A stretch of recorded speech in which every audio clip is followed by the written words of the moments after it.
Et deuxième message, pour papa Martin Fayoul. Qui a télémiaki, ils qui rassemblement. Et il parlait, mais loba, ils ont bimate. Azaki entouré na bateau et belé. Azo loba bateau, baoyo kamakambo lobate.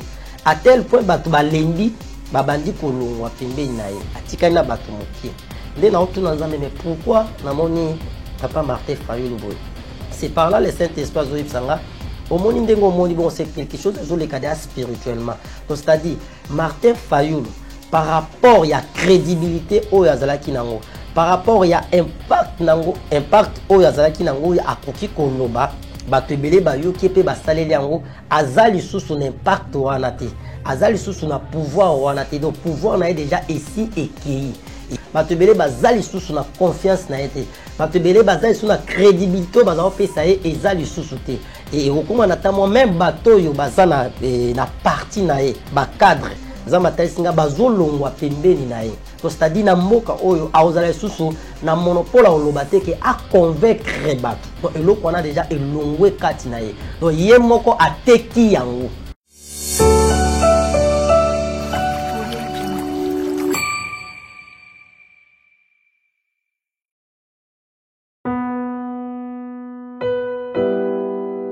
Tango nyonso molinganga nazalaki komona baninganga na baboti na bango nanga baparent baza te vinanga pasi. Est-ce que kokufela baboti eza lisumu? Kozanga baboti est-ce que eza lisumu? Voilà, na kopesa bino message. L'orphelinat Christ rédempteur et ana posa lisunge na bino. Tala musala munene zo sala pona bana. Tala musala munene sala pona bana oyo mokile tiki ebwaki. Mais nzamba termine nzelo orphelinat oyo pona ko encadrer bana oyo. Yaya lisungi na yo to ana ngoposa. 1 euro no to ana ngoposa pona mwana moko. Tango mwana moko allié nzambe ya bitike oya permettre ete na nzela no mwana alia akobosa na ote. Voilà message ya l'orphelinat Christ rédempteur to ana besoin lisungi na bino. Ba numéro za na se kota contact na biso assistance na yo et aux alisungi pour na bana que le Dieu des orphelins a bénir diama mtu nyoso ja tali kanisa ko sala quelque chose pour sali yango zamba pambola bino.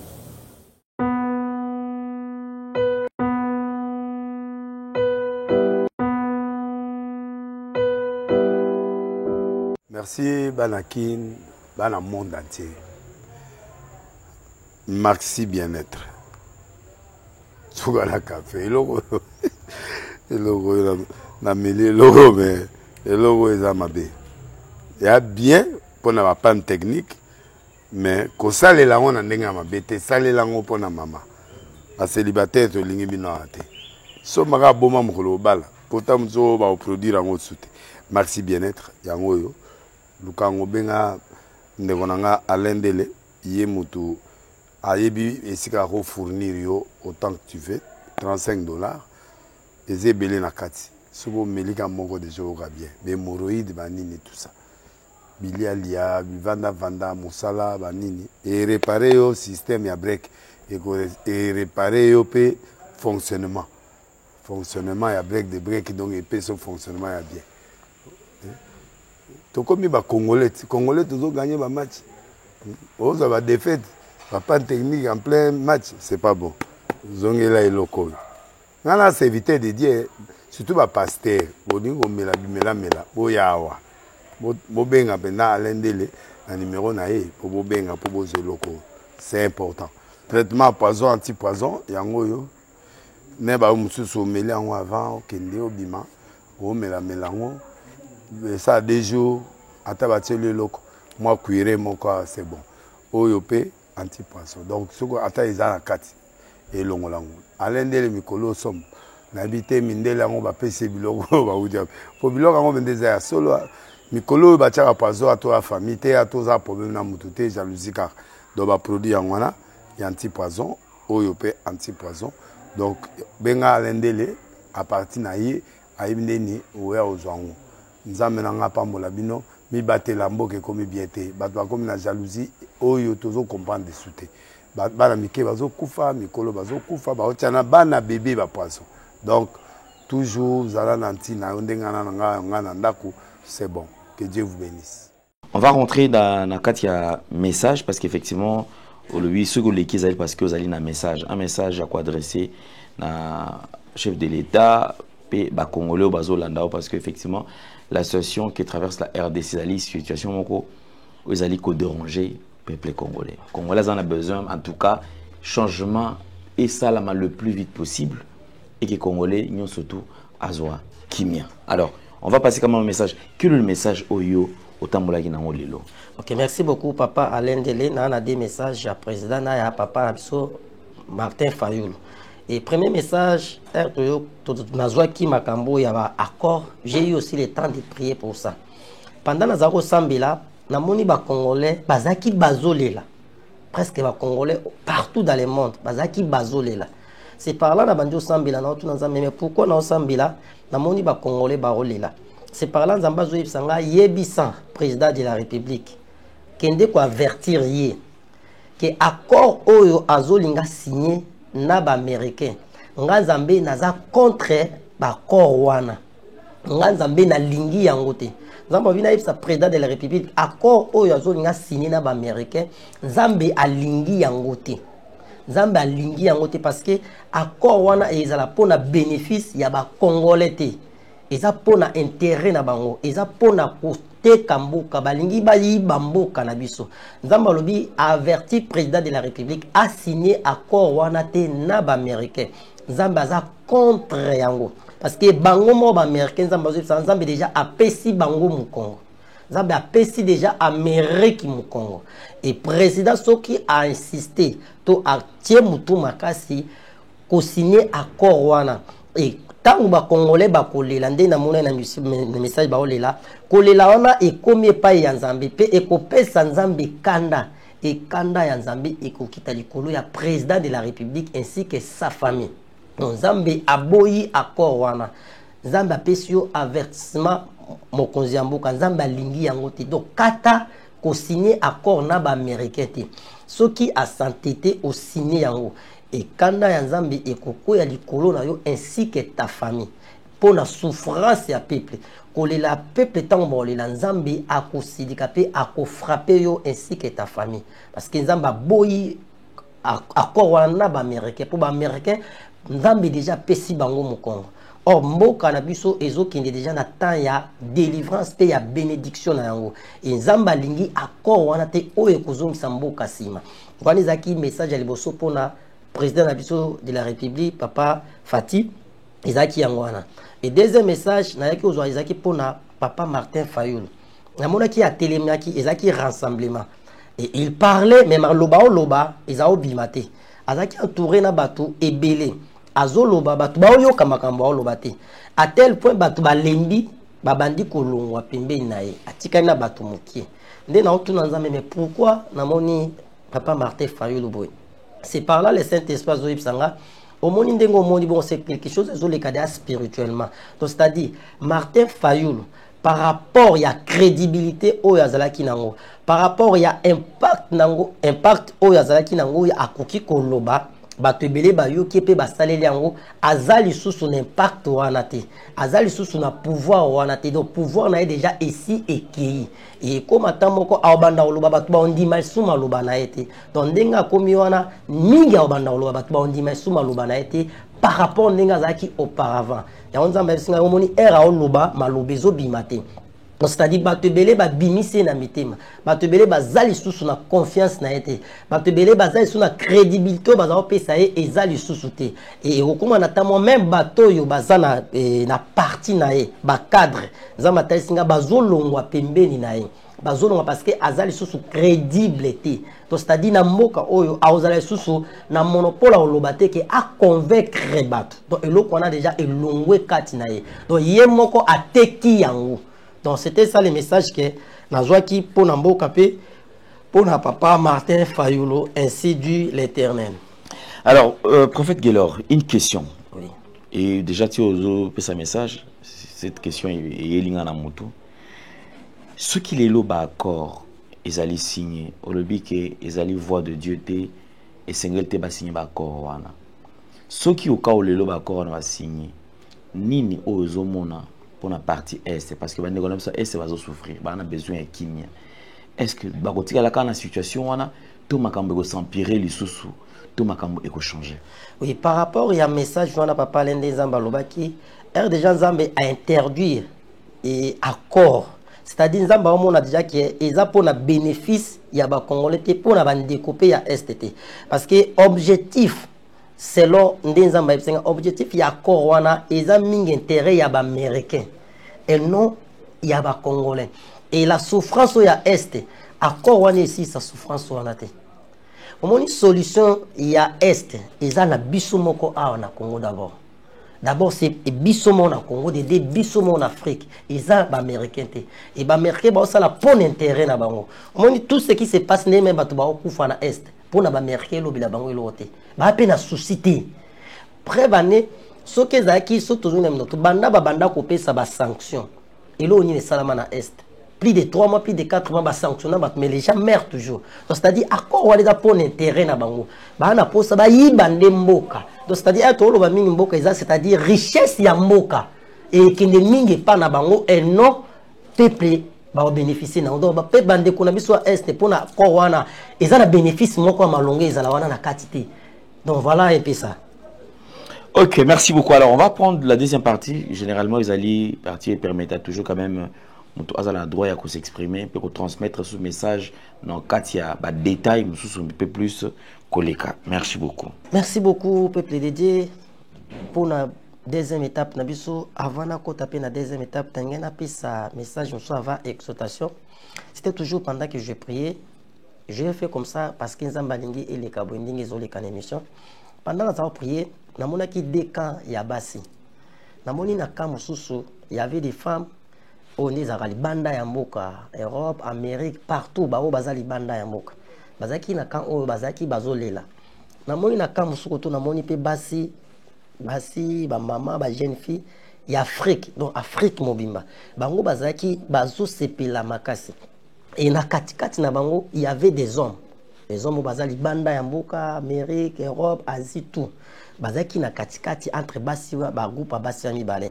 Et ba mibali batiaki maboko na moto. Et pendant que je priais, je demandais à Dieu pourquoi na moni boy.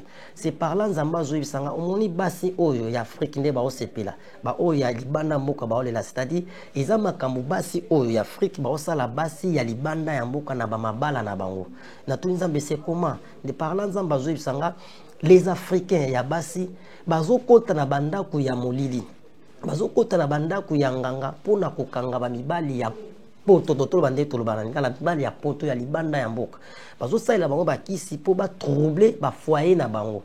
Et ba kiso basi ya Afrique en général ba osala pona kokabola mibali ya poto na basi na bango po ba mibali wana baya kolinga bango.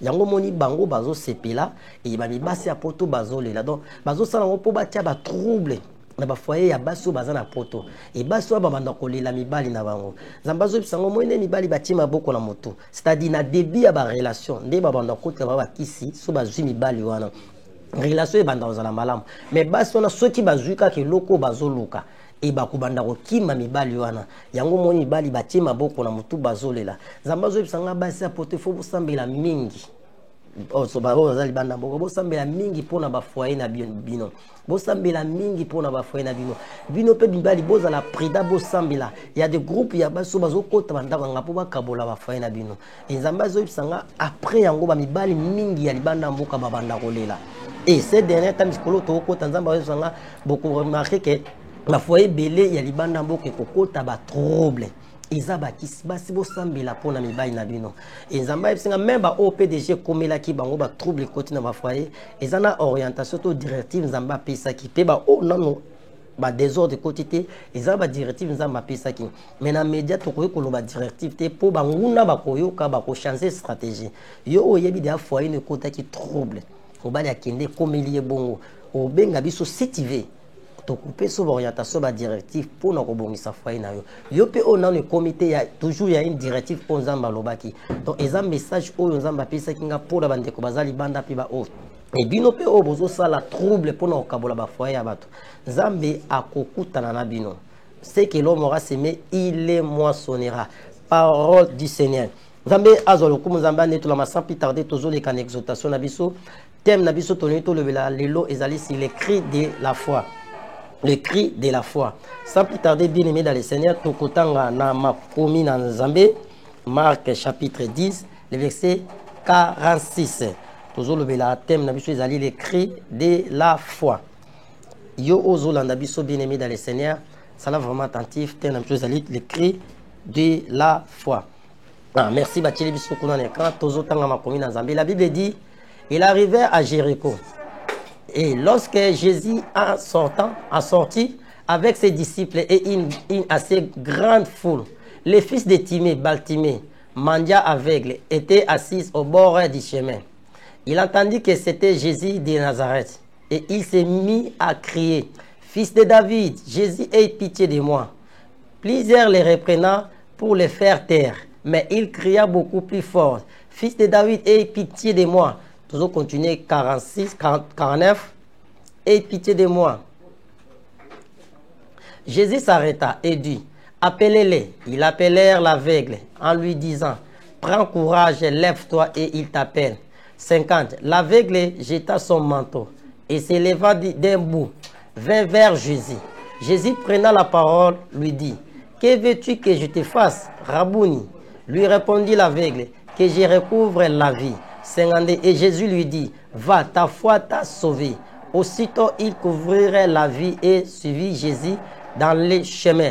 Parole du Seigneur. Bien-aimé dans le Seigneur, tout le Bible thème les cris de la foi. Pourquoi seulement, mes excuses, pourquoi seulement les cris de la foi? Parce que les gens ont cri, zébélé, créer quand on parle des cris de la foi, c'est-à-dire les gens étaient prières, les gens crient beaucoup devant Dieu. Les gens crient beaucoup. Tu es malade, tu cries. Tu n'as pas des enfants, tu cries. Tu n'as pas de mariage, tu cries. Tu n'as pas de boulot, tu cries. Mais tu ne cries pas avec la foi.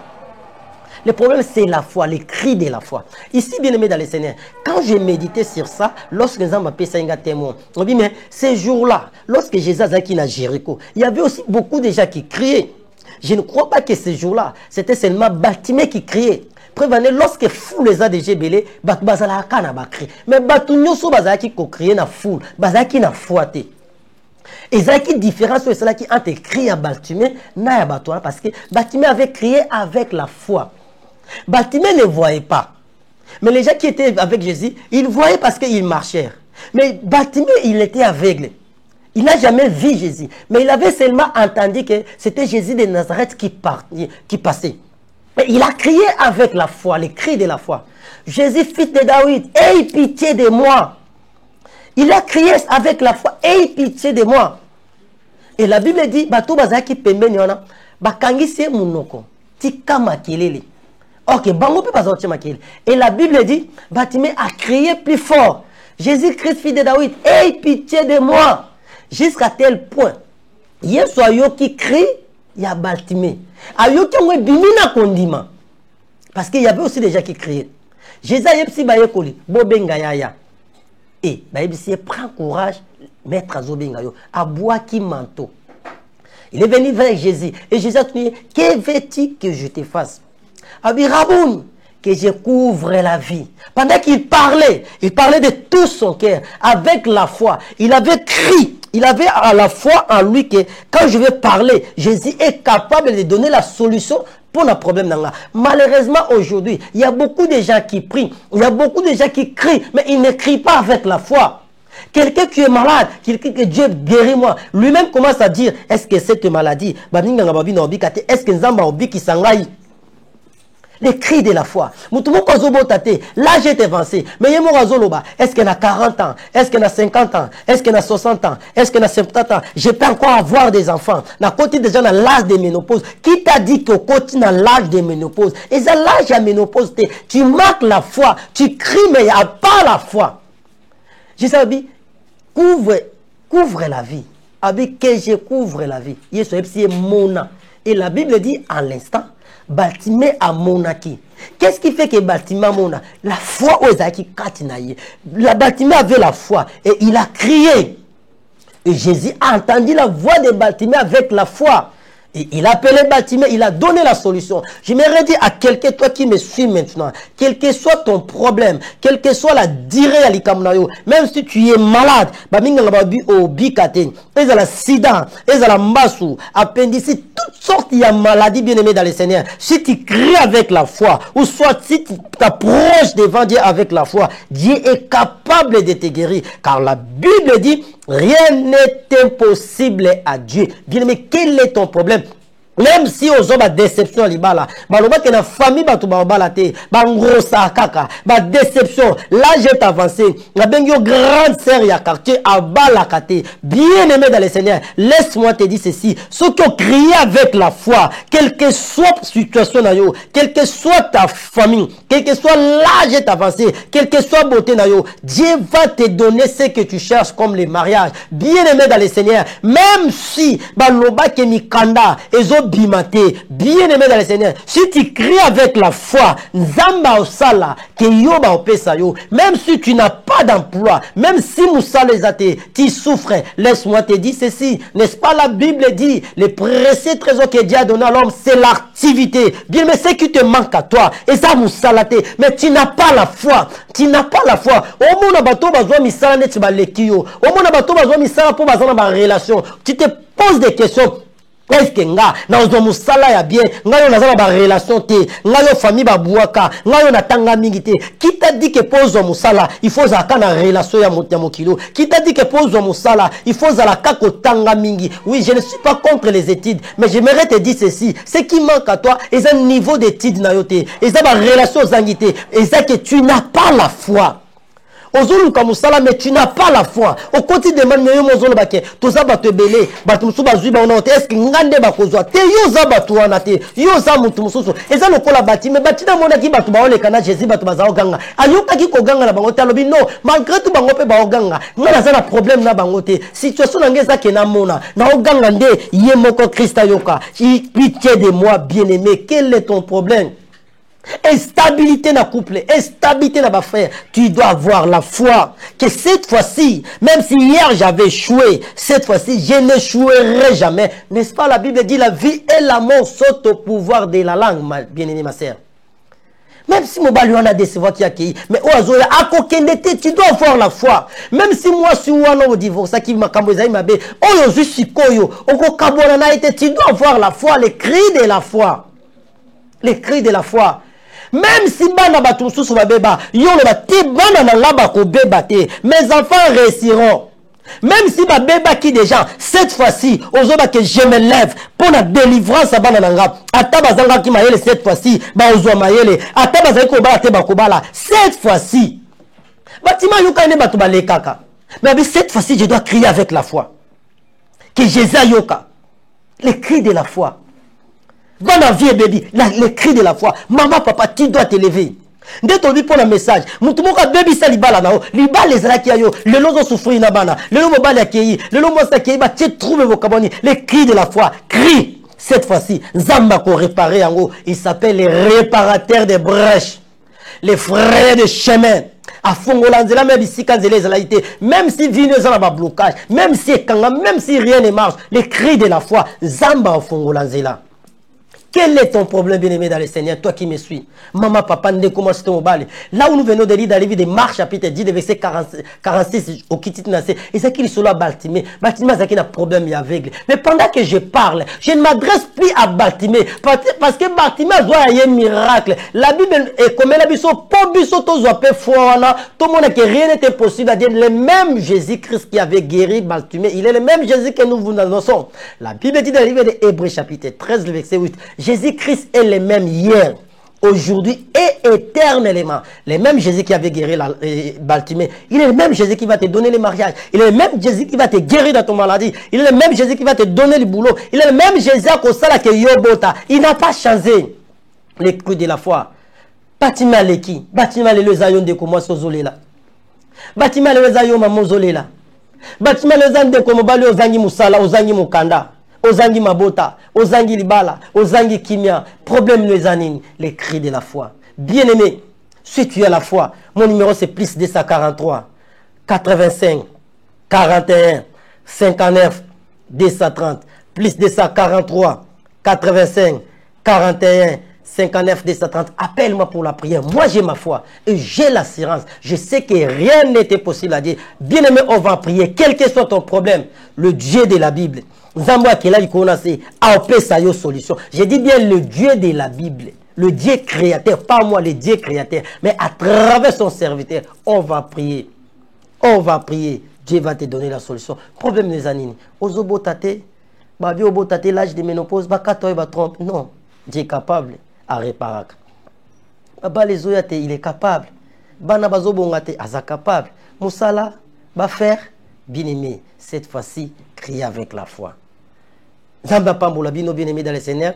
Ndenge tulubaki, tozo pesa communiquer, tozo sambila po na mboka. Bayo baza na bonne foi, baza na poste ko sambila na biso longo congolais partout ali. Benga biso to côté on a groupe ya prière parce que c'est dernier temps il faut beaucoup prier pour la nation. To prier pour na koya ya mutu nzamba bongisa po na mboka to préparer chemin na ye. Tozo sambila chaque jour ba programme prière les allons pour participer na biso prière.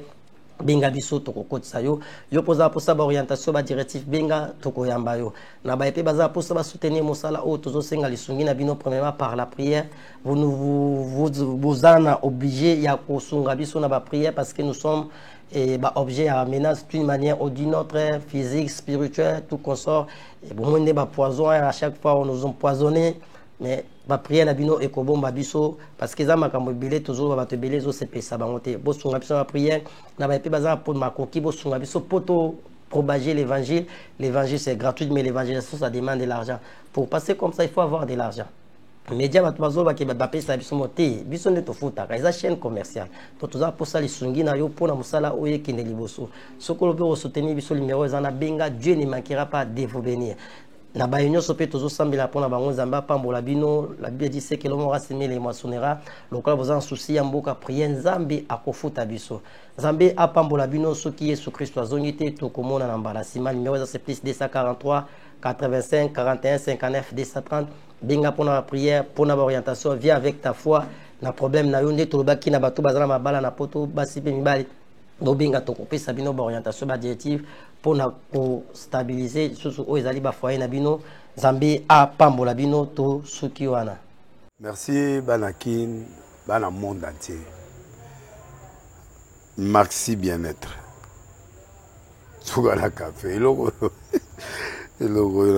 na mêlé logo mais logo ezamabe. Il y a bien pour na panne technique mais ko sale la on ndenge mabe te sale la ngo pour na mama. A célibataire to lingi bino ate so maka boma mokolo bala pourtant mzo ba produire ngo soute Maxi bien-être yango yo lukango benga ndeko nanga alendele ye mutu ayebi esika ko fournir yo autant que tu veux $35 ezebele na kati sobo melika moko de jour bien be moroïde banini tout ça bilia lia vanda musala banini et réparer yo système ya break et réparer yo pe fonctionnement ya break de break donc et pe son fonctionnement ya bien to comme ba congolais toujours gagner ba match on va défaite pas technique en plein match c'est pas bon zongela eloko ngana c'est éviter de dire surtout ba pasteur boningo mela boyawa bo benga pena alendele na numéro na ye pour bo benga pour bo zeloko c'est important. Traitement poison anti-poison yango yo ne ba mususu meli yango avant okende obima o melango ça 2 jours ata bateli loko moi cuire mon corps c'est bon oyo pe anti-poison donc soko ata ezala kati elongo lango alendele mikolo somme nabité mindele yango ba pese biloko ba udia po biloko yango bendeza ya solo mikolo ba tchaka poison ato la famille te ato za problème na mututé jalousie car do ba produit yango na anti-poison, oyope anti-poison. Donc, benga alendele, à partir na ye, aïbneni, oué ozwango. Nzamena nga pambola bino, mi bate lambo ke komi biete, batwa komi na jalousie, oyo tozo comprendre de soute. Bana mike bazo kufa, mikolo bazo kufa, ba otiana bana bébé ba poisson. Donc, toujours, zala nanti na yondenga na nga ndako, c'est bon. Que Dieu vous bénisse.